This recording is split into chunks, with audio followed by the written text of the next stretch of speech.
Mr. Favre, does he deserve to have the benefit of the ordinance? Sure.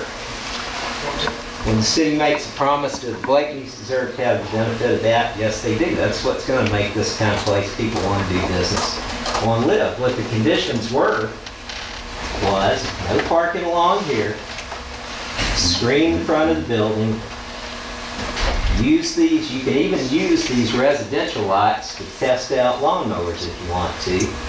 Do your loading and unloading over here. These are reasonable conditions. They're going to let the business operate. They're going to screen this lady's house. That's what the city ought to do, and that's what they ought to stick to. If I were making a motion tonight, I'd make a motion. Mr. Simpson, tell me this. Is there a, do you know, is the permit currently active or in force here on this? The last we talked about with Earl, the permit had expired and it had not been renewed yet. It's active. They have to come in with the written letter to it. Okay. Has been renewed. Well, what I would say is for the city to stick with the deal that it's made, which is going to let Mr. Favre operate his business. It's going to give some protection to this lady. It's going to take care of everybody's interests. And the only thing that does, it's going to take out this parking right here. You can put some screening in there. You can put bushes. You can put trees. You can put something that's going to screen this business in that residential area. Now, the people in that residential area, Ms. Blakeney didn't ask for this to be a commercial area. That was something that was forced upon her. And so she deserves the opportunity to enjoy that property, get some screening here without commercial activities all up and down this side of the street and some reasonable protections in place. That's what I would ask on behalf of the Blake. I'd ask the county. And that is also identical to what we agreed to in mediation, except the mediation is building a setback from the right of way 25 feet, which is required by ordinance, if it were going to face the street. Do you have any questions for Ms. Blakely? Oh, I'm sorry. I don't think I do. Does the board have any questions for Ms. Blakeney? Who wants to say something? All right, let's. All right. Go ahead. I just wanted to say that I never signed anything or done anything that said I was going to put up screening across the front. I don't know where that come from. I'll tell you what I signed, what I initialed. I initial things that are in the ordinance. That's right, and that's what we're I going to didn't do any special deals. I told she felt very comfortable that if I initial what the ordinance said, and I said, we'll do what the ordinance says. And if you're doing what the ordinance says, then you're in compliance. Thank you, sir. And I don't know what else to say about it, other than if it's not being done, we got to see what else needs to be done. I have a question for Earl. What's the setback on a C2 in front? They're stating off of Collector Road. That is not a Collector Road on the map that I looked at. That doesn't have any designation as a collector. So that's both. The collectors are Pineville, whatever. So that 25, 55 feet that they keep talking about is off of Collector. I don't judge that as a collector unless y'all feel differently. It's not designated as a collector. That's just. I mean, we need to get out to The only thing for there's been enough. is a 15-foot buffer to the residential zone, which he has on the east side, and he has 15 foot off his property line to the front of the building. I personally measured, would have taken measure from the survey stakes. All right. Where is Police Fire Chief?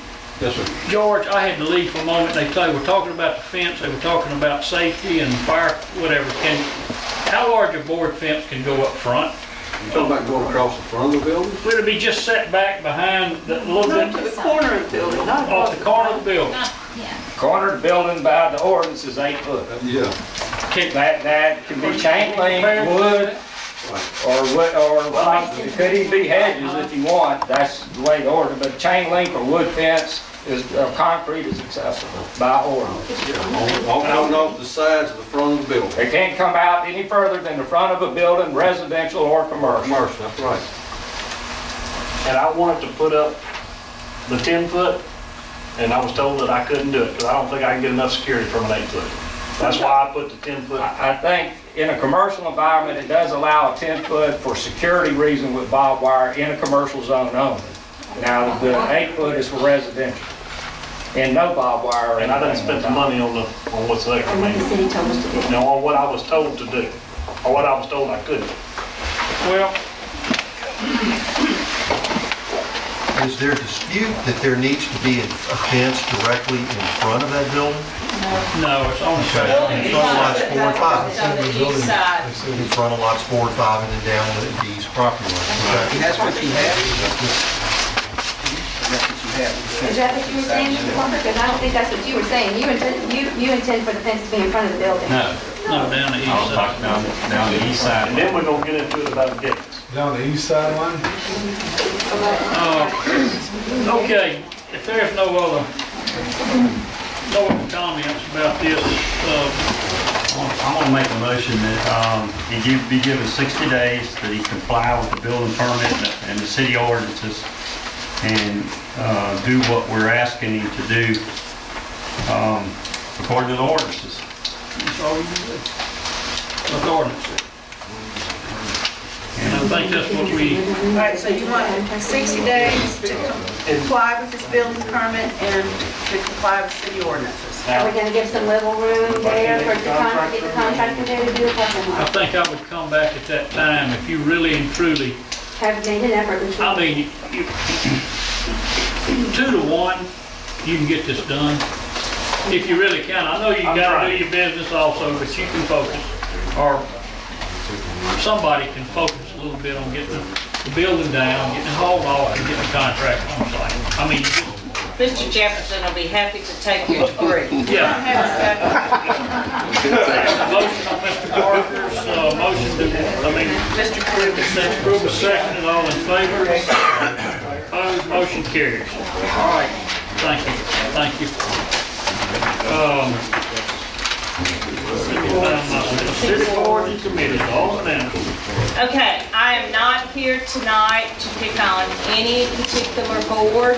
I am here on the agenda because there are a number of city boards that are on the city website.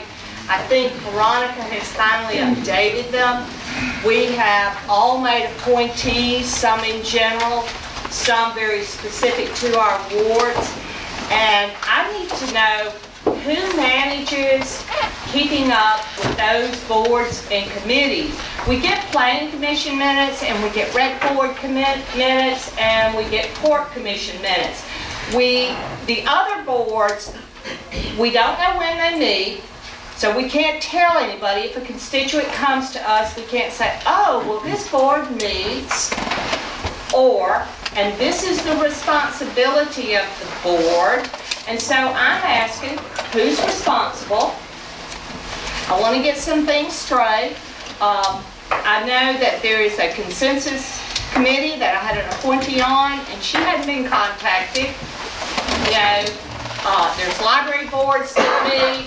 There are all kinds of boards that are meeting, and nobody seems to know when they meet. So that's kind of not having open public meetings if no one knows when these boards meet. So who's responsible for that, Mr. Mayor? I just don't know, I guess the board members. We've Let no. me just say, we've never had minutes from any of these little subcommittees. No. Ever. Well, do we even? We only act on things that the planning commission, court commission, and the rec board do. We appoint these committees. Do we at some point want some sort of report back? Or we just appoint them so we can appoint everybody to them?